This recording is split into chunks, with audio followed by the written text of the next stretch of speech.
വഴുതിപ്പോകുന്ന അവസ്ഥ. ഇന്നലെ 18-ാം സങ്കീർത്തനത്തിൻ്റെ 36-ാം വാക്യത്തിൽ എൻ്റെ കാലടികൾ വഴുതിപ്പോയതുമില്ല എന്നുള്ള വചനം നമ്മൾ കണ്ടു. അത് വഴുതിപ്പോകാതിരുന്നതിൻ്റെ കാരണം എൻ്റെ ദൈവം എനിക്ക് വേണ്ടി രാജവീഥി ഒരുക്കിയത് കൊണ്ടാകുന്നു. ഇതിനെക്കുറിച്ച് ചില ആത്മീയ സന്ദേശങ്ങൾ നമുക്ക് ധ്യാനിക്കാനുണ്ട്. സങ്കീർത്തനങ്ങളിൽ തന്നെ 73-ാമത്തെ സങ്കീർത്തനം എടുക്കുമ്പോൾ അവിടെ 2 പേര് വഴുതിപ്പോകുന്ന സാഹചര്യത്തിലൂടെ പോകുന്നു. ഒന്ന് എഴുത്തുകാരനായ ആസാഫ് തന്നെയാണ്. 73-ാം സങ്കീർത്തനം 2-ാം വാക്യം. 2-ാം വാക്യം വായിക്കുന്നതിന് മുമ്പ് 1-ാം വാക്യം വായിച്ചു വരാം. ദൈവം ഇസ്രയേലിന് നിർമ്മല ഹൃദയമുള്ളവർക്ക് തന്നെ നല്ലവൻ ആകുന്നു നിശ്ചയം. ദൈവം നല്ലവനാണ്, അതിനെനിക്ക് സംശയമില്ല. അതിന് ഞാൻ നിശ്ചയമായിട്ടും ഞാനത് അംഗീകരിക്കുന്നു. എന്നാൽ എൻ്റെ പ്രശ്നം കേൾക്കണോ? എൻ്റെ കാലുകൾ ഏകദേശം ഇടറി, എൻ്റെ കാലടികൾ ഏറെക്കുറെ വഴുതിപ്പോയി. ഓൾമോസ്റ്റ് സ്ലിപ്ഡ് എന്നാണ് ഞാൻ ഇംഗ്ലീഷ് വായിച്ചത്. ഞാൻ വീണു, എൻ്റെ കാര്യം പോയി. ദൈവം നല്ലവനല്ലാഞ്ഞിട്ടല്ല, എൻ്റെ ചിന്തയുടെ കുഴപ്പം കൊണ്ടാണ്. അതെന്തുവാ? ദുഷ്ടന്മാരുടെ സൗഖ്യം കണ്ടിട്ട് എനിക്ക് അഹങ്കാരികളോട് അസൂയ തോന്നി. അതാണ് ഞാൻ വഴുതിപ്പോകാൻ കാരണം. അപ്പം ഇവിടെ പറയുന്നത് മനസ്സിൻ്റെ പ്രശ്നമാണെന്നുള്ളത് വ്യക്തമായല്ലോ. മറ്റുള്ളവരെ ശ്രദ്ധിച്ചിട്ട് നമ്മളെ അവരുമായിട്ട് താരതമ്യം ചെയ്താൽ നമ്മളെപ്പോൾ വഴുതിയെന്ന് ഓർത്തുകൊണ്ടാൽ മതി. അവരിങ്ങനെയാണല്ലോ, അവരങ്ങനെയാണല്ലോ, ഇവരിങ്ങനെയാണല്ലോ എന്നുള്ള ചിന്ത നമുക്കെല്ലാവർക്കും ഉണ്ട്. നമുക്കൊരിക്കലും അവരെ പോലെ ആകാനൊന്നും പറ്റൂലല്ലോ. നമ്മളെപ്പോലെയല്ലേ ആവുള്ളൂ.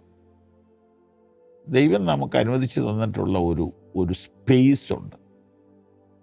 അത് നല്ലതാണ് കേട്ടോ. അതിലങ്ങ് തൃപ്തിപ്പെടണം. വേറൊന്നിലേക്ക് വല്ലാതെ അങ്ങോട്ട് നോക്കണ്ട. അങ്ങനെ നോക്കിയാൽ അസ്വസ്ഥതയുണ്ടാവും. അദ്ദേഹം വീണ്ടും പറയുകയാണ്, അവർക്ക് വേദന ഒട്ടുമില്ലല്ലോ. എനിക്കിത് വായിക്കുമ്പോൾ ഇപ്പോഴാണ്, നേരത്തെ എത്ര അറിയില്ലായിരുന്നു, ഇപ്പോൾ വായിക്കുമ്പോൾ എനിക്ക് ചിരി വരും. കാരണം അവർക്കും ഒക്കെ വേദനയുണ്ടെന്നേ. നിങ്ങൾ ഈ ഉദ്ദേശിക്കുന്ന ധനവാന്മാർക്കും രാഷ്ട്രീയക്കാർക്കും എല്ലാം വേദനയുണ്ട്. പേരെടുത്ത് പറയണ്ടല്ലോ. സകല മനുഷ്യർക്കും വേദനയുണ്ട്. പക്ഷെ നമുക്ക് തോന്നുക, അവർക്കൊരു കുഴപ്പമില്ല. ഇത് നമ്മുടെ കാലിനെ വഴുതിക്കും. നമ്മൾ വഴുതിപ്പോകുന്ന അവസ്ഥ ഒരു മനസ്സിൻ്റെ പ്രശ്നമാണ്. അവർക്കും ഒരു പ്രശ്നമില്ല. ഞാൻ ഇതിനു മുമ്പ് പറഞ്ഞിട്ടുള്ള ഒരു കഥ പറയട്ടെ. ഒരു ഭാര്യയും ഭർത്താവും ബൈക്കിൽ പോകുന്നു. ഭാര്യ ഭർത്താവിനെ വട്ടം പിടിച്ചിരിക്കുന്നു. വയറ്റത്തോടെ കൈയിട്ട് പിടിച്ച് അപ്പുറത്തും ഇപ്പുറത്തും കാലിട്ടിരുന്ന് ചുരിദാറിട്ടാണല്ലോ പോകുന്നത്. എന്തൊക്കെ വർത്താനമൊക്കെ പറഞ്ഞ് ഇങ്ങനെ പോവുക. ഈ പെൺകുട്ടിയുടെ കൂടെ പഠിച്ച ഒരു കുട്ടി വെയിറ്റിംഗ് ഷെഡിൽ നിന്നുകൊണ്ട് ഈ കാഴ്ച കണ്ടിട്ട് അസൂയുണ്ടായി, ഭയങ്കരമായ അസൂയുണ്ടായി. അസൂയ ഉണ്ടാകാത്ത മനുഷ്യരുണ്ടോ? അസൂയുണ്ടായി. അവൾ മൊബൈൽ എടുത്ത് അതിൻ്റെ ഫോട്ടോ എടുത്തു.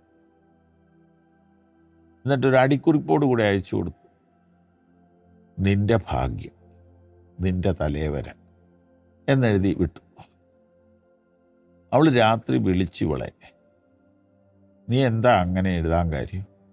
നീ ആ വണ്ടിയിലിരിക്കുന്ന ഇരിപ്പും, നീ ആ കൈയിട്ട് വട്ടം, നിൻ്റെ ഭർത്താവിനെ പിടിച്ചിരിക്കുന്ന ആ പിടുത്തമൊക്കെ കണ്ടപ്പോൾ എനിക്ക് ശരിക്കും വിഷമമുണ്ടായി. കാരണം എന്നെ ഇന്ന് വരെ എൻ്റെ കെട്ടിയവനൊരു വണ്ടിയെ കയറ്റുമോ ഒരിടത്ത് കൊണ്ടുപോകുമോ ഒന്ന് കറങ്ങാൻ പോകുമോ ഒന്നും ചെയ്തിട്ടില്ല. പുള്ളിക്ക് നേരെ ഇല്ലെന്നാണ് പറയുന്നത്. നിൻ്റെ ഒരു തലവര. അവളുടെ മറുപടി കേൾക്കണം. എന്നാൽ നീ വിചാരിക്കുന്ന പോലെ അല്ല കാര്യം. ഇയാൾ എപ്പോഴും പറയും നിന്നെ ഞാൻ എവിടെയെങ്കിലും തള്ളിയിടും, ഈ യാത്രയിൽ നിന്നെ ഞാൻ ഏതെങ്കിലും കുഴിയിലോട്ട് തള്ളിയിടും എന്നിവൻ കൂടെ കൂടെ പറയാറുണ്ട്. അപ്പം ഇവൻ തള്ളിയിട്ടാൽ ഇവനെയും കൊണ്ടുപോകാനാണ് ഞാൻ ഈ വട്ടം പിടിച്ചിരിക്കുന്നത്. ഒരു പക്ഷേ ഭാവന കഥയായിരിക്കും.